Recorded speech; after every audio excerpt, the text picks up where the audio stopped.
Defensive Player of the Year, I think the hardest ever. Impossible. Jaren Jackson is favored and just completely violates, I don't know, a rule that I value. Like, did you play enough? He didn't even get to 1,800 minutes. And I get that he was super impactful in those 1,800 minutes, but man, I think we're really cutting it close. And there was two examples in the past. One was like within the last 5 years of Gobert. One, I think in 2018, and had around the same games and minutes. I remember specifically not voting for Gobert that year, but I can't get there with Triple J. I'm not going to vote for him. So I'll start there. Are you voting for Triple J as your Defensive Player of the Year? The block rate is so insane that I was like, wait, is this what I'm doing? Defensive Player of the Year and the defensive first and second teams, other than MVP, were the hardest things. And in a way, it was even harder. Yeah. Because and that's the thing with the ballot is you kind of have to just finally get to a point with it where you go, hey, it's not perfect, man. It's not perfect. There's not going to be a perfect ballot this year. So I went with Mobley. Wow. I can't tell you how excited I am because I also went with Mobley. No, you didn't. I had him and Draymond Green. I swear to God, I had him and Draymond as my final two. I ruled out Brook Lopez because I get it. The stats are amazing. The eye test, he was awesome.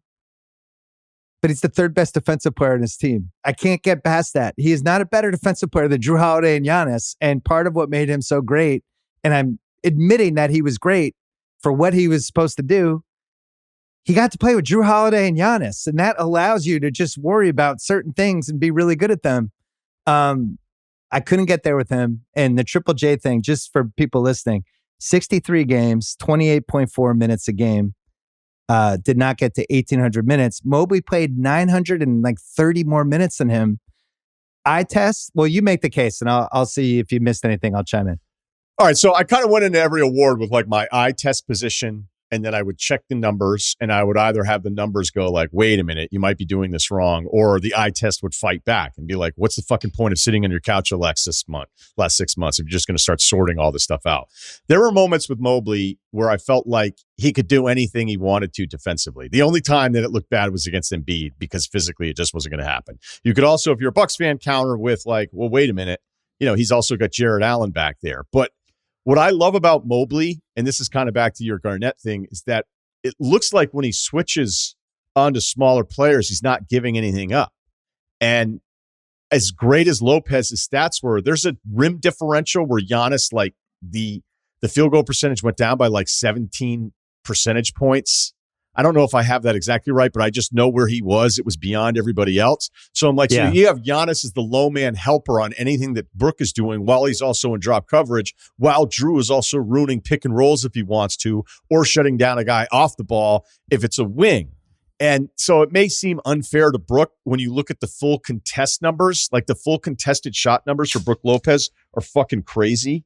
Like he's 17 and a half contests a game. I saw that. All right. It's like 5 more than everybody else.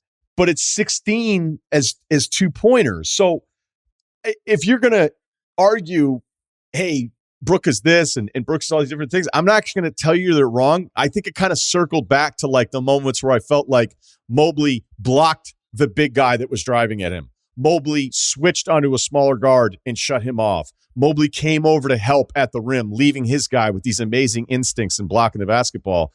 I know there's some metrics that favor Mobley too. That wasn't it. It was just all the nights of watching this guy going like, holy shit, rewinding it going, did he just do that?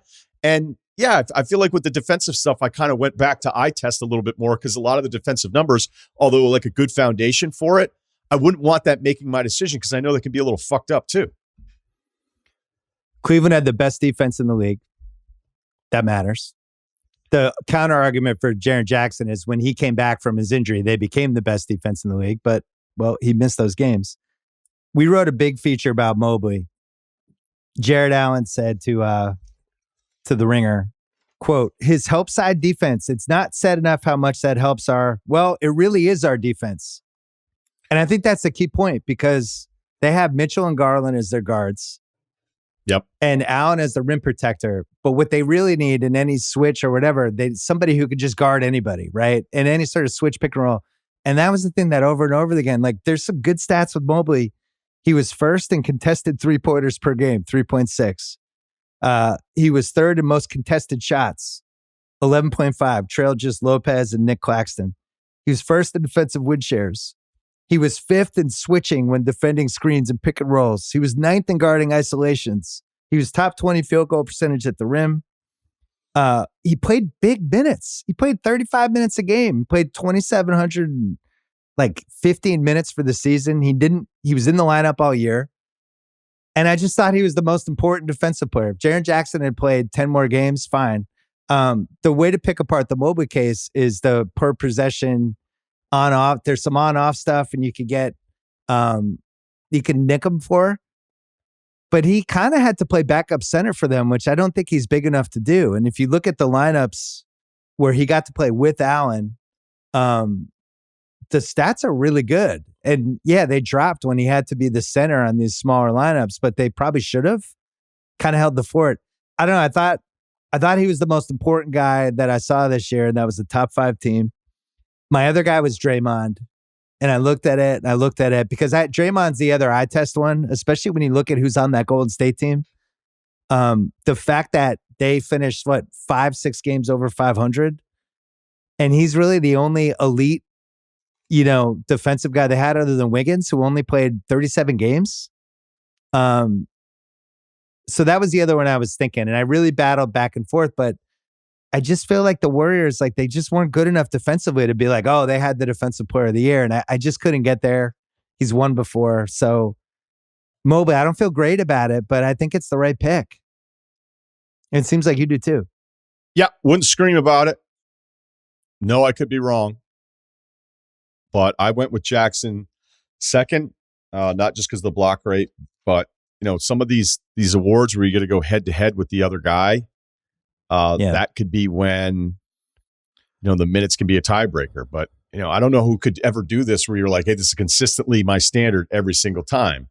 I think when it's MVP, the minutes thing should matter. When it's all NBA, you got to get a little looser with your rules for it. And for Defensive Player of the Year, and the times where I'd watch Mobley going, and not like I'm not watching Jaren Jackson do stuff where I'm like, what the fuck did he just do? That's crazy. And then maybe, I don't know. I mean, maybe it's a throwaway here, but I put Drew third. Just because I felt like when Drew had to kind of ruin what you were doing at the point of attack, he did it better than anybody else in the NBA this year, even though Caruso deserves to be mentioned. He'll be all NBA defensive, I think maybe first team for me. I know OG Anunoby, we start talking about some of the other wings, but I had a really hard time whittling this. There were so many awesome candidates for it, but I was kind of surprised towards the end. I was like, I don't know if I'm getting it right with the Brook pick because of the other two teammates and the system. So that's what I did. Cleveland gave up 106.9 points a game, which was 3 points better than everybody else in the league.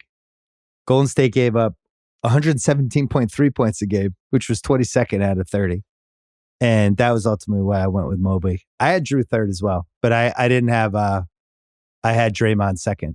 I didn't have Jaren Jackson in my top 3. As good as he was, I just think the minutes thing matters. It's not just that he missed a bunch of games, but that he doesn't play a ton of minutes when he plays.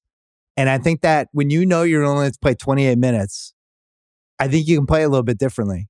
Like now that Adams is out, now that you see him with a bigger minute load, I think it's hard to challenge every single shot to be like, oh, it doesn't matter if I get 5 fouls. We're deep. They're not deep anymore. And I don't think he's going to be able to play the same way. I thought he was awesome, though. I mean, he's way up there. I don't think there was a completely right choice. So I'm with you.